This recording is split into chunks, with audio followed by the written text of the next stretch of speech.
salam Pixel Pagi.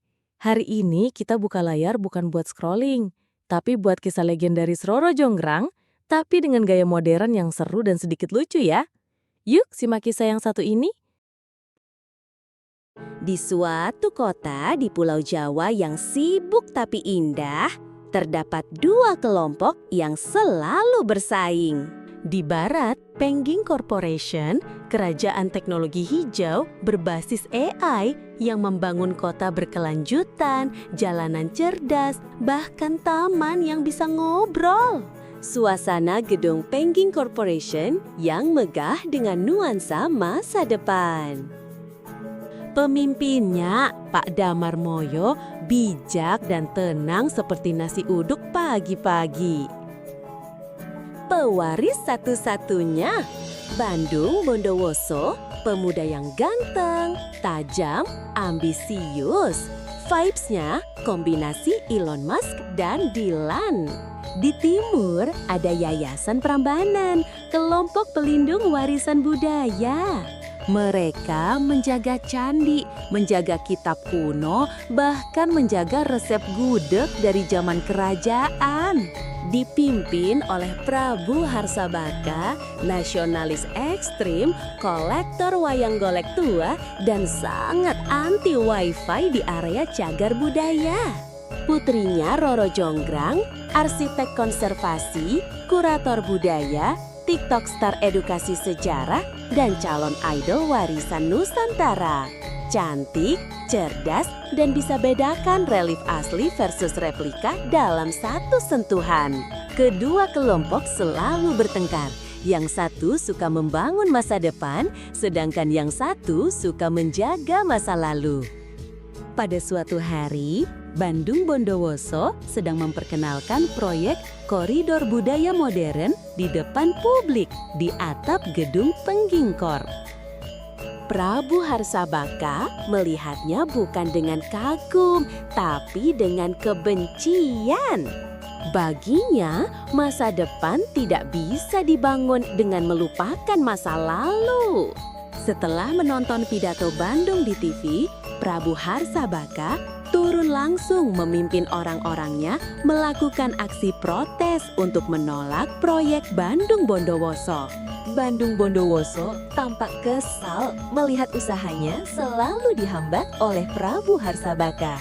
Tiba-tiba terjadi kegelapan di seluruh gedung Pengging Corporation. Tim IT Pengging Corporation berkesimpulan ini bukan kesalahan sistem dan bukan bug, tapi ini pasti serangan cyber. Ini pasti ulah Yayasan Prambanan. Dengan penuh emosi, maka bergegaslah Bandung Bondowoso hendak menemui Prabu Harsabaka. Saking nafsunya, Bandung Bondowoso terpeleset di karpet lobi. Bandung Bondowoso langsung melabrak Prabu Harsabaka dengan kata-kata keras. Kalau ini bukan sabotase, berarti server gue dirasuk tuyul. Coba cari tuyul yang bisa coding AI, gue juga mau rekrut. Udah pergi lu sono, dada gua sakit ngeliatnya lu. Walau masih kesal, namun akhirnya Bandung Bondowoso pergi meninggalkan Prabu Harsabaka. Bandung Bondowoso pergi dengan kemarahan. Dia tak tahu kematian menunggu orang di belakangnya. Prabu Harsabaka jatuh, dunia hening, jantungnya berhenti berdetak. Sepulang dari kampus budaya atau mungkin dari endorsement museum online, Roro Jonggrang masuk ruang kerja ayahnya. Hatinya sedih dan menangis mendapati ayahnya sudah terbujur kaku di lantai. Waktu berlalu, tampak Bandung Bondowoso sedang nongkrong di kafe di salah satu mall. Tanpa diduga, masuklah seorang gadis cantik yang ternyata adalah Roro Jonggrang ke kafe tersebut. Maaf mas, meja ini biasanya langganan saya ngobrol sama follower TikTok. Ambil aja kursi dan silahkan duduk di situ. Saya sendirian kok. Akhirnya mereka duduk bersama, walau Roro Jonggrang tampak kesal. Saya biasa duduk di sini tiap Kamis. Meja ini punya vibe tenang. Wah, saya baru tahu meja bisa punya jadwal langganan. Biasanya saya duduk sambil live TikTok bahas Arca. Tapi gak apa-apa mas, kali ini kita bahas kopi aja dulu. Akhirnya, mereka pun terlibat obrolan ringan. Tampak Bandung Bondowoso mengagumi Roro Jonggrang yang sangat cantik dan cerdas. Jadi kamu tiktokan juga? Bukan joget ya, aku edukasi arkeologi ringan. Wah, cocok. Aku edukasi beton dan sensor cuaca. Kayaknya kita berdua langka di dunia dating apps. Demikianlah akhirnya mereka menikmati hari-hari bersama dengan riang gembira. Di dalam kantor Pengging Corporation, tampak Bandung Bondowoso sedang memperhatikan layar tabletnya. Dia sibuk memantau pergerakan saham. Scroll-scroll, muncul wajah si kopi kemarin. Lah, kenapa jadi kebayang si kopi yang kemarin? Akhirnya dia browsing nama Roro Jonggrang dan menemukan berita doi sebagai duta budaya. Sementara itu, Roro Jonggrang sedang hangout bareng dengan temannya. Baru duduk, dia langsung nyodorin kopi. Kayak pegawai bulan ini. Wah, servisnya cepet ya. Cakep nggak? Cakep sih, tapi gaya ngomongnya kayak dosen presentasi skripsi. Yang jawab iya aja harus mikir 2 menit. Iya, tapi tatapannya bikin aku lupa password wifi. Fix, lo mulai jatuh hati di sampai kelojotan. Malam hari, Bandung Bondowoso masih di kantor. Kerja beres, tapi pikiran masih loading. Mending cek IG Roro ah. Scroll-scroll, lalu foto Roro bareng Prabu Harsabaka muncul. Bandung langsung melontot kayak nemu tagihan utang listrik 3 bulan. Beberapa hari kemudian, Bandung Bondowoso ngajak ketemu lagi. Tanpa basa-basi, dia melamar Roro Jonggrang. Tanpa kode, tanpa intro, langsung bilang suka dan ngajak nikah. Roro hampir nyedot es batu saking kagetnya.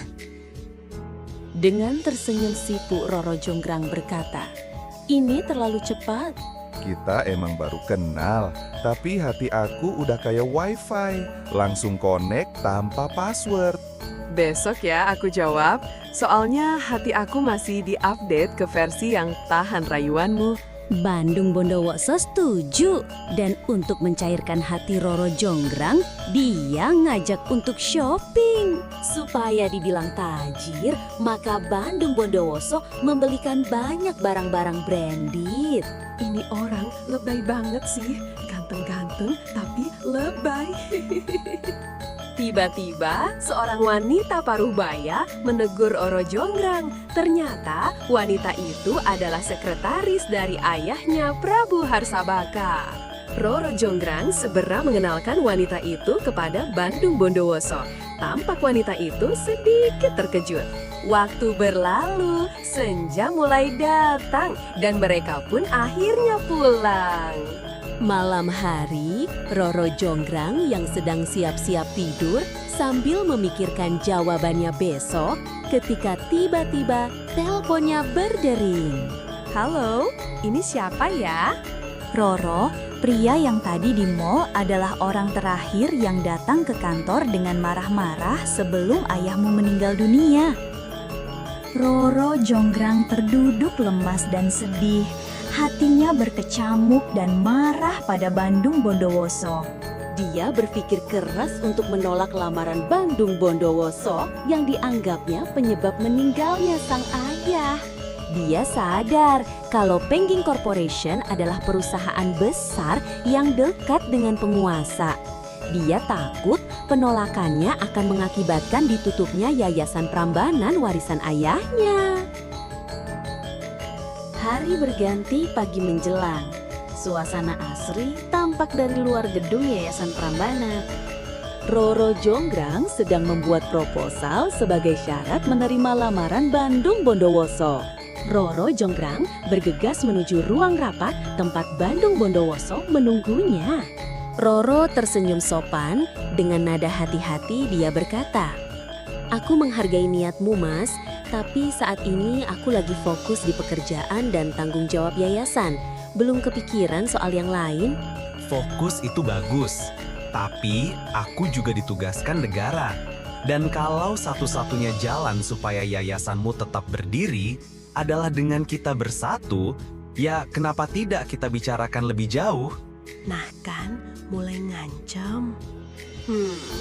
Kalau memang mau bicara lebih jauh, saya punya 2 syarat. Baik, apa itu? Aku mau dengar. Buatkan sumur yang dalam dan 1000 candi di belakang gedung yayasan dalam semalam. Kamu kan katanya luar biasa. Saya hanya ingin melihat sejauh mana luar biasanya. Kalau aku sanggup, Kalau sanggup, kita lanjut bicara. Kalau tidak, saya anggap ini selesai. baik, aku terima. Tapi jangan lupa, aku selalu serius soal hal-hal penting. Saya juga.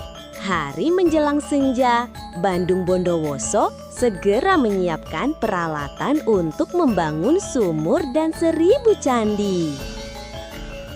Dia segera menghubungi koneksinya dari dunia gaib. Halo Mr. Dracula, tolong kirim tukang-tukang bangunan terbaik Anda ke sini. Halo, dengan Pak Genderuwo, saya perlu tukang-tukang Anda untuk membantu saya. Tampak para pekerja dari berbagai dunia gaib mulai berdatangan dan langsung bekerja. Hanya dalam sekejap. Syarat pertama sudah selesai pembangunan sumur. Bandung Bondowoso menamakan sumur ini Jalatunda, yang artinya keinginan yang belum terwujud. Dari balkon gedung Yayasan Prambanan, tampak Roro Jonggrang melihat sumur Jalatunda sudah selesai. Dia tidak menyangka kemampuan Bandung Bondowoso. Hatinya mulai galau. Waduh, gawat nih. Sebentar aja sumur udah jadi dan itu candi-candi sudah bermunculan. Roro Jonggrang dengan khawatir kembali ke ruang kerjanya untuk membuat rencana sabotase. Waktu sudah melewati tengah malam. Tampak gedung Yayasan Prambanan tegak berdiri, mencerminkan suasana yang menegangkan. Roro Jonggrang segera memanggil Direktur Operasional Yayasan Prambanan, yaitu Bapak Patih Rahwana.